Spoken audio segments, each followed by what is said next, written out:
नमस्कार, मैं हूं आपका दोस्त आलोक कुमार। अभिवादन स्वीकार कीजिए मेरा। क्या प्रधानमंत्री नरेंद्र मोदी अपने सक्सेशन प्लान के रास्ते में चल पड़े हैं?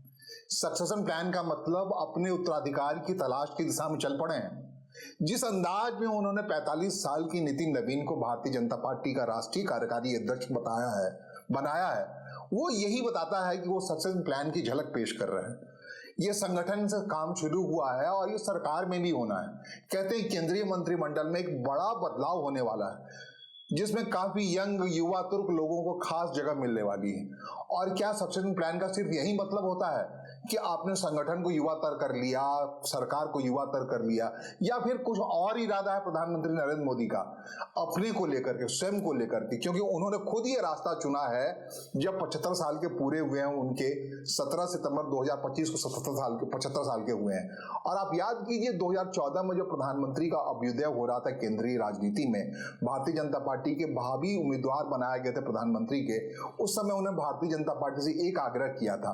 उन्होंने कहा था 75 साल के जो 3 शिखर पुरुष हैं उनको मार्गदर्शक मंडल में डाल दीजिए, क्योंकि 75 साल के बाद राजनीति में किसी व्यक्ति की उतनी उपयोगिता रहती नहीं है। और ऐसा ही किया था भारतीय जनता पार्टी ने। तब अटल बिहारी वाजपेयी जो पूर्व प्रधानमंत्री थे, पूर्व उप प्रधानमंत्री लालकृष्ण आडवाणी और पूर्व मानव संसाधन मंत्री जो थे मुरली मनोहर जोशी, इन तीनों पूर्व अध्यक्ष थे और 75 साल इनका पूरा हो गया था। इन तीनों को एक झटके मार्गदर्शक मंडल में लाकर रख दिया था। तब बड़ी खदबदाहट हुई थी, ऐसा क्यों, अचानक से क्यों? लेकिन कह रहे थे कि प्रधानमंत्री नरेंद्र मोदी प्रधानमंत्री बनने के बाद अपने रास्ते को निष्कंटक रखना चाहते थे। कोई शीर्ष के ऊपर, उनके ऊपर कोई ऐसा नहीं है कोई रास्ते में खड़ा हो जाए, एक वो रास्ता था। लेकिन तभी ये बात हुई थी, क्या प्रधानमंत्री अपने ऊपर भी ये लागू करेंगे जब 75 साल उनका पूरा होगा? तो ऐसा करते हुए तो प्रधानमंत्री नहीं दिख रहे थे। उनके 75 साल पूरे होने से 2 महीने पहले मोहन भागवत है, राष्ट्रीय स्वयंसेवक संघ के सरसंघचालक हैं, वरिष्ठ नेता हैं, सबसे शीर्ष पुरुष हैं। उन्होंने कहा था एक सभा में, आरएसएस सभा में, कि 75 साल पूरा होने के बाद लोगों को खुद ब खुद रिटायर हो जाना चाहिए। उन्होंने जो जिस ढंग से उदय था राजनीति में, एक सूर्य की तरह चमक रहे थे नरेंद्र मोदी, अभी भी चमक रहे हैं, उनको कैसे इस्तीफे की तरफ बढ़ाया जाए, संन्यास मार्ग पे लाया जाए, उनकी झलक ये थी। बड़ी चर्चा हुई, बड़ी हंगामा हुआ। क्या ये बात खुद मोहन भागवत अपने ऊपर और क्या प्रधानमंत्री नरेंद्र मोदी को भी लागू करेंगे? आपको बता दें कि 6-7 दिन बड़े हैं, 6 दिन बड़े हैं मोटे तौर पर मोहन भागवत का भी 11 सितंबर 2025 को 75 साल पूरा हो गया। तो अब प्रधानमंत्री ने, जो सरकार में भारतीय जनता पार्टी में, उन्होंने ये झलक पेश कर दी कि वो उस रास्ते पर चले पड़े हैं। क्या मोहन भागवत भी ऐसा ही कुछ करेंगे? राष्ट्रीय संघ के जो वर्षों से आप उस कुर्सी पे बैठे पड़े, संचालक कुर्सी पर, क्या ऐसा ही कोई 45 साल किसी व्यक्ति को लाके बिठाएंगे, युवातर करेंगे, ताकि आने वाले समय में 100 साल है ये राष्ट्रीय संघ का, 1925 में इसकी शुरुआत हुई थी, 100वां वर्ष बना रहा है। तो क्या राष्ट्रीय संघ के अंदर भी ऐसा कोई प्रयोग होने वाला है, कोई युवातर चेहरा आने वाला है, मोहन भागवत किनारे होने वाला है, जिस ढंग से प्रधानमंत्री नरेंद्र मोदी ने भारतीय जनता पार्टी के लिए किया है? कहते हैं इस पहल से, इस झलक से, जो सक्सेशन प्लान का झलक है, सक्सेशन प्लान मतलब आपको बता दें, उत्तराधिकारी मतलब क्या? उत्तराधिकारी मतलब यूं समझिए, भारतीय राजनीति में आप, सोनिया गांधी उत्तराधिकारी हुए, राहुल गांधी के उत्तराधिकारी कौन होंगे पता नहीं, प्रियंका गांधी खरबराहट में पड़ गई है, वो कह रही है मम्मी के उत्तराधिकारी मैं ही हूँ। एक संघर्ष चला हुआ है। या फिर बिहार की राजनीति में लीजिए, वहां लालू प्रसाद ने तेजस्वी यादव को अपना उत्तराधिकारी बनाया है। अब दिवंगत हो चुके हैं मुलायम सिंह यादव ने अखिलेश यादव को अपना उत्तराधिकारी बनाया।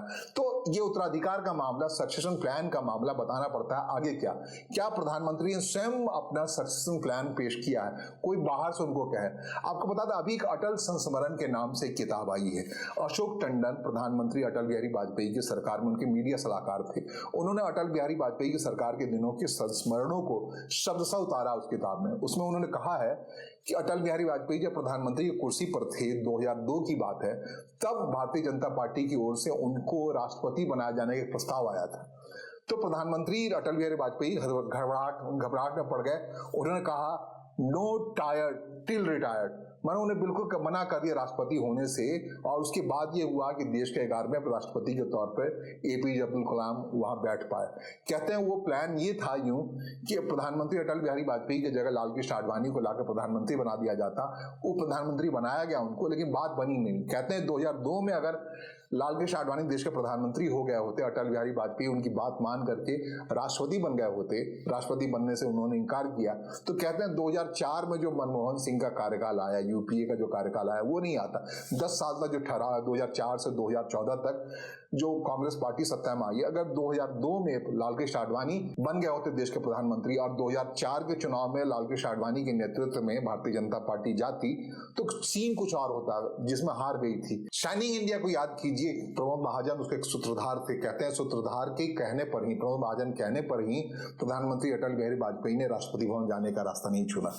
कहते हैं इसकी वजह 2004 में हार हुई, मुंह की खानी पड़ी भारतीय जनता पार्टी को, और बाद में उन्हीं लालकृष्ण आडवाणी के हवाले 2009 में चुनाव में जाने की बात हुई। लेकिन एक बार सत्ता में कांग्रेस आ गई थी, उन्हें हटाना मुश्किल हुआ और वो पूरा फेल्यूर हुआ।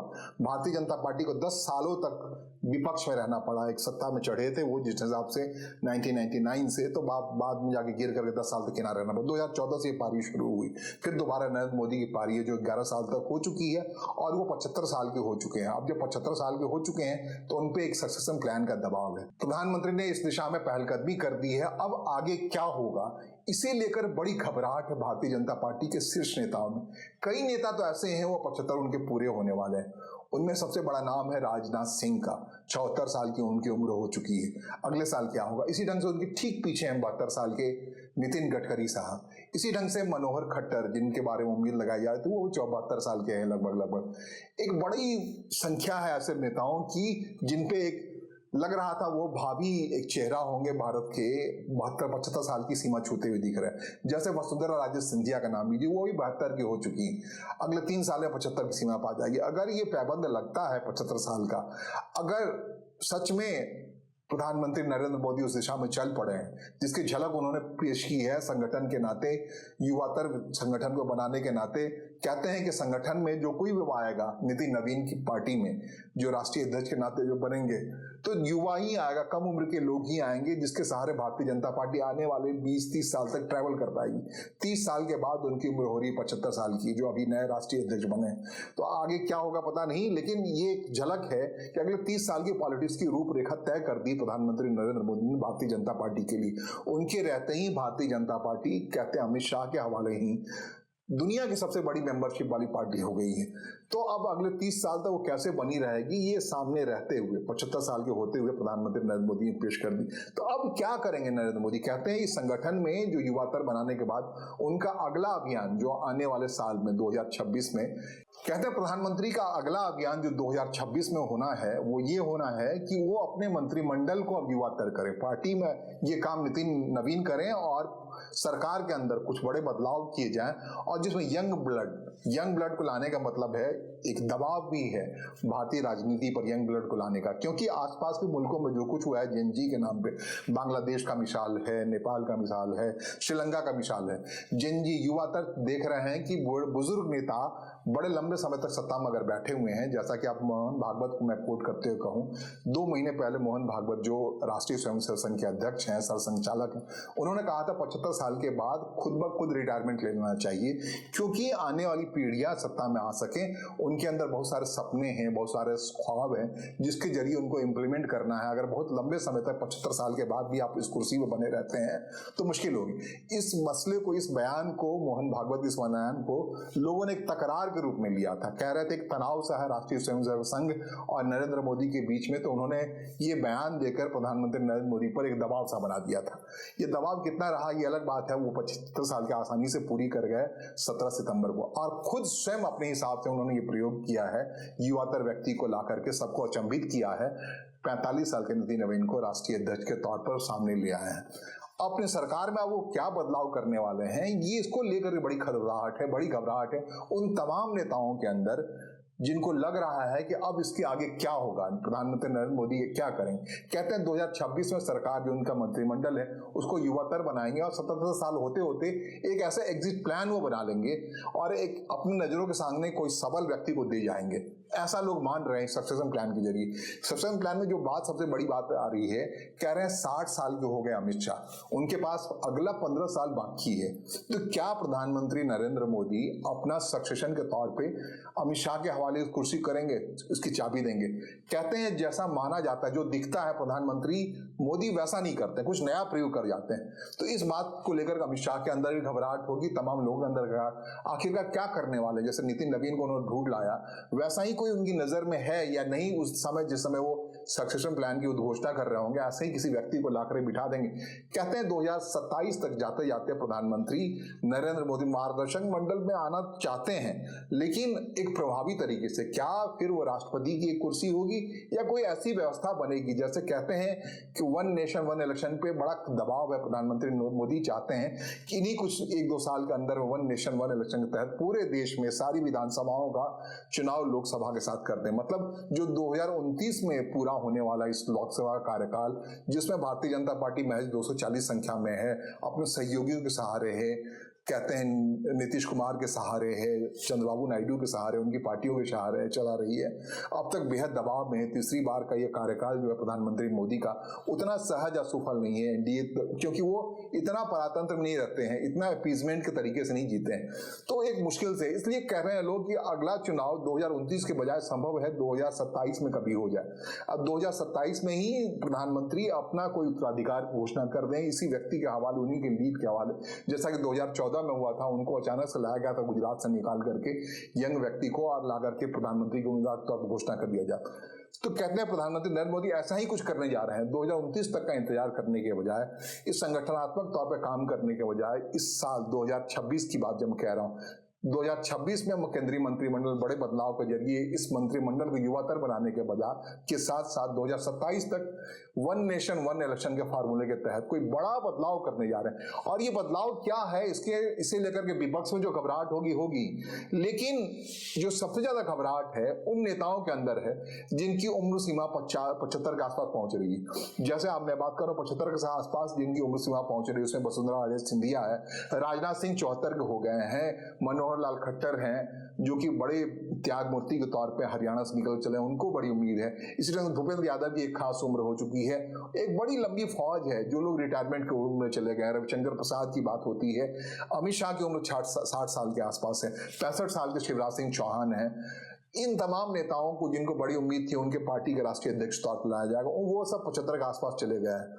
तो उन सबको अब केंद्रीय मंत्रिमंडल में खास जगह मिलेगी, क्या युवा चेहरा लाया जाएगा, या फिर अब एक उम्मीद टूटी है तो दूसरी उम्मीद के तौर पर है कि प्रधानमंत्री का जो भावी उम्मीदवार होगा, जो प्रधानमंत्री का सक्सेशन प्लान होगा, अगर प्रधानमंत्री का इरादा बनता है अमित शाह की जगह किसी और व्यक्ति को पेश करना, तो उसके लिए अपना चेहरा सब धो पोछ साफ कर रहे हैं लोग। उसमें कहते हैं धर्मेंद्र प्रधान एक बहुत महत्वपूर्ण हस्ती, उनकी उम्र अभी बाकी है, वो अमित शाह की उम्र के आसपास है। ऐसे कई लोग हैं जो इस रेस में पड़े, अनुराग ठाकुर हैं, कई लोग हैं।